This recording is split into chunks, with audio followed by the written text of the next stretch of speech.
Temba Bavuma आज दक्षिण Africa cricket का बड़ा नाम है। उनकी कप्तानी में 2025 में दक्षिण अफ्रीका ने वर्ल्ड टेस्ट चैंपियनशिप जीतकर 27 साल बाद आईसीसी ट्रॉफी अपने नाम की। लेकिन इस कामयाबी तक पहुंचने के लिए बावुमा को कई मुश्किलों का सामना करना पड़ा, जैसे नस्ल भेद, शारीरिक मजाक और कोटा खिलाड़ी का ताना। कोटा नीति, जो रंगभेद के पुराने असर को कम करने के लिए बनी, उसने बावुमा जैसे खिलाड़ियों को मौका दिया, लेकिन साथ में कई कड़े सवाल भी खड़े किए। चलिए जानते हैं बावुमा की कहानी और कोटा नीति के बारे में कि आखिर क्या है कोटा नीति। टेम्बा बावुमा दक्षिण अफ्रीका के पहले अश्वेत टेस्ट कप्तान को उनके छोटे कद 5 फुट 4 इंच और कोटा नीति के कारण आलोचना झेलनी पड़ी। सोशल मीडिया पर लोग उनकी हाइट का मजाक उड़ाते थे और कहते थे कि उन्हें कोटा की वजह से टीम में शामिल किया गया है।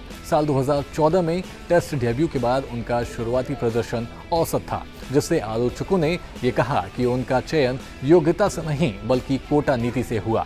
2021 में टी20 और ओडीआई कप्तान बनने और 2023 में टेस्ट कप्तानी मिलने पर भी ये विवाद नहीं रुका। दक्षिण अफ्रीका में नस्लभेद की पुरानी समस्या के कारण बावुमा को नस्लीय टिप्पणियों और सामाजिक दबाव सहने पड़े। इसके बाद साल 2016 में शुरू हुई कोटा नीति कहती है कि दक्षिण अफ्रीका की टीम में औसतन 6 अश्वेत खिलाड़ी होने चाहिए, जिनमें 2 ब्लैक अफ्रीकी शामिल हो। यह नीति रंगभेद के इतिहास को ठीक करने और क्रिकेट में सभी को मौका देने के लिए थी, लेकिन कई लोगों ने इसे गलत माना और कहा कि इससे योग्यता को नजरअंदाज किया जाता है। इस वजह से बावुमा जैसे खिलाड़ियों को कोटा खिलाड़ी कहा गया।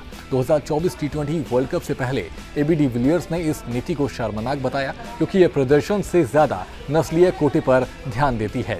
2023 वनडे वर्ल्ड कप में बावुमा के खराब प्रदर्शन के बाद यह बहस और बढ़ गई। कोटा नीति ने अश्वेत खिलाड़ियों को मौका दिया, लेकिन चयन में पारदर्शिता पर भी सवाल उठे। कुछ लोग कहते हैं कि यह नीति उन खिलाड़ियों को प्रेरित करती है जो पहले मौके से वंचित थे। बावुमा ने इसका फायदा उठाया और 2023-2025 WTC में 60.90 की औसत से रन बनाकर अपनी काबिलियत दिखाई।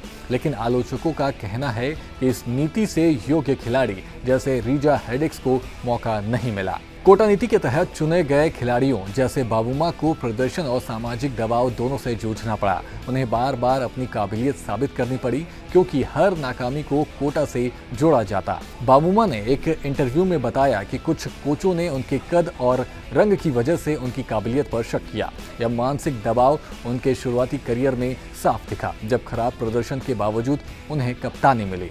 बावुमा की कप्तानी में दक्षिण अफ्रीका ने 2025 WTC जीतकर इतिहास रचा। कागिसो रबाडा, केशव महाराज और लुंगी एडगिनी जैसे खिलाड़ियों ने कोटा नीति से मौका पाया और शानदार प्रदर्शन किया, लेकिन 2023 वनडे वर्ल्ड कप में खराब प्रदर्शन ने इस नीति पर सवाल उठाए।